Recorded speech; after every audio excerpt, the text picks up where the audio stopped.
लोकसभा चुनाव की घोषणा भले न हुई हो, लेकिन सभी दलों के नेता अपने तरकसों में तीर भर चुके हैं और तैयारी अब चुनावी मैदान पर उतरने की है। जनवादी सोशलिस्ट पार्टी के राष्ट्रीय अध्यक्ष भी बिहार के दौरे पर थे और क्या तैयारी उनकी चल रही है यूपी और बिहार दोनों जगह पे। हमारे साथ खुद राष्ट्रीय अध्यक्ष डॉक्टर संजय चौहान जी मौजूद है। सर, लोकसभा की क्या तैयारी आपकी चल रही है?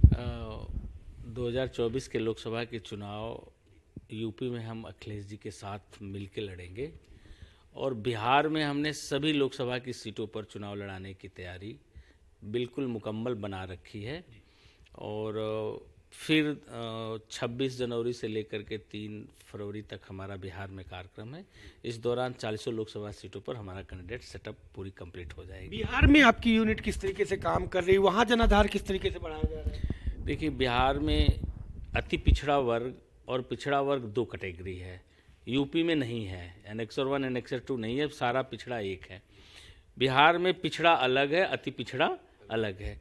अति पिछड़े वर्ग की कोई लीडरशिप नहीं है और अति पिछड़े वर्ग की सबसे मजबूत और सबसे जनाधार वाली according to education, economic, population हमारी कम्युनिटी मजबूत है। और हमारी कम्युनिटी जब राजनीतिक रूप से गोलबंदी खड़ी करेगी तो मोस्ट बैकवर्ड की लीडरशिप हमारे दल के साथ खड़ी होगी और जिसकी आबादी वहाँ पर बिहार में लगभग 35 से 40% है।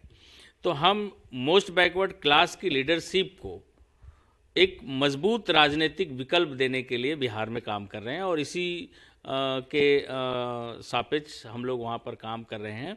और 2024 की लोकसभा में एक मजबूत बुनियाद अति पिछड़े वर्ग की पॉलिटिक्स की रखेंगे और 2025 के विधानसभा के आम चुनाव में बिहार में जनवादी पार्टी एक निर्णायक स्थिति में वहाँ की राजनीति में स्थापित हो जाएगी। अगर यूपी की बात करें तो कल बसपा सुप्रीमो के बयान आपने सुने होंगे, जिस तरीके से इंडिया गठबंधन में अटकलें थी कि उन्हें लाया जाएगा, लेकिन उन्होंने साफ सिरे से इनकार कर दिया।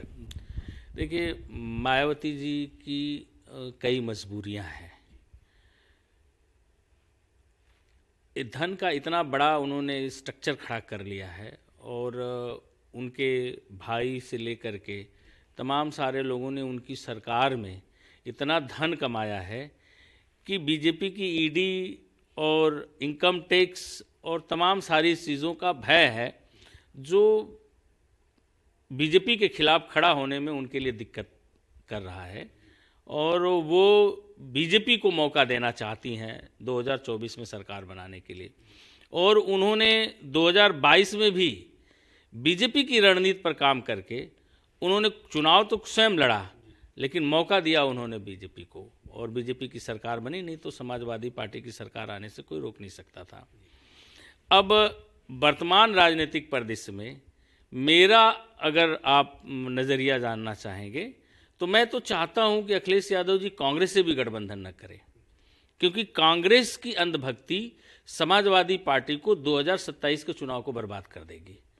कांग्रेस यहाँ कुछ नहीं है और कांग्रेस समाजवादी पार्टी के कंधे पर बैठ करके वो अपने को मजबूत करना चाहती है और कांग्रेस जब मजबूत होगी तो समाजवादी पार्टी कमज़ोर होगी 2027 के लिए। और कांग्रेस पार्टी समाजवादी को कुछ नहीं देने जा रही है। कांग्रेस का जो बेस वोट है, कांग्रेस मेंटेलिटी का जो वोट है, वो जहां कांग्रेस लड़ेगी वहां कांग्रेस को मिलेगा, लेकिन जहां कांग्रेस नहीं लड़ेगी वहां सीधे वो भारतीय जनता पार्टी की मदद करेगा। तो आने वाले 2024 के लोकसभा के चुनाव में कांग्रेस से गठबंधन भी समाजवादी पार्टी के लिए घातक होगा और बीजेपी की लड़ाई, बीजेपी के खिलाफ जो लड़ाई है उसके लिए कमजोरी साबित होगा, उसके लिए मजबूती साबित नहीं होगा। समाजवादी पार्टी को चाहिए कि अपने पुराने जो सहयोगी दल हैं उन दलों को लेकर के मजबूती से अपने दम पर चुनाव लड़े और इस मुहिम में इस तरीके से बीजेपी को हराया जा सकता है, लेकिन कांग्रेस के सहारे बीजेपी को नहीं हराया जा सकता। अगर बात करें बीएसपी सुप्रीमो की तो कल उन्होंने जिस तरीके से समाजवादी पार्टी के राष्ट्रीय अध्यक्ष पर हमला बोला और जो भाषा का स्तर था वो काफ़ी गिरा हुआ नजर आया। देखिए, राजनीति में इस तरह से भाषा का प्रयोग नहीं करना चाहिए और हम मानते हैं बहन जी काफ़ी सम्मानित नेता हैं और काफ़ी बौद्धिक व्यक्ति हैं। अब उनके जुबान से इस तरह का शब्द, एक तरह का संसदीय शब्द कैसे निकल गया, ये सबके लिए आश्चर्य का विषय है। लेकिन आपने देखा होगा कि समाजवादी पार्टी ने पूरी तरह से संयमता दिखाई और इन शब्दों का कोई अशब्द समाजवादी पार्टी की तरफ से प्रतिक्रिया के रूप में नहीं गया। इसके लिए हम समाजवादी पार्टी के लोगों को धन्यवाद देते हैं। आज जहां बात हो रही है यूपी की सियासत की, तो एक बार फिर आपके बगल के ही पड़ोसी ओम प्रकाश राजभर कह रहे हैं अब तो हम मंत्री बनने जा रहे हैं। अभी फिलहाल उन्होंने कुछ ही दिन पहले मीडिया में बयान दिया। अब बन जाए तो फिर मैं तो समझता हूं कि ओम प्रकाश राजभर भाजपा के गले की हड्डी बने हुए हैं और भाजपा चाहती है उस हड्डी को निकालने के लिए। अब तो समय बताएगा, क्योंकि ओम प्रकाश राजभर जी का चाल चरित्र और चिंतन बीजेपी के लिए सूट नहीं कर रहा होगा, खास तौर से योगी जी के लिए, क्योंकि योगी जी की अपनी एक पहचान है देश के माफियाओं के खिलाफ, प्रदेश के माफियाओं के खिलाफ, और वो सारे माफियाओं को अपने पॉकेट में लेके घूमते हैं। तो अगर वो योगी जी के मंत्रिमंडल में शामिल होंगे तब तो मान लिया जाएगा कि योगी जी भी माफियाओं से समझौता कर लिए और योगी जी के चेहरे पर एक प्रश्न चिन्ह खड़ा होगा।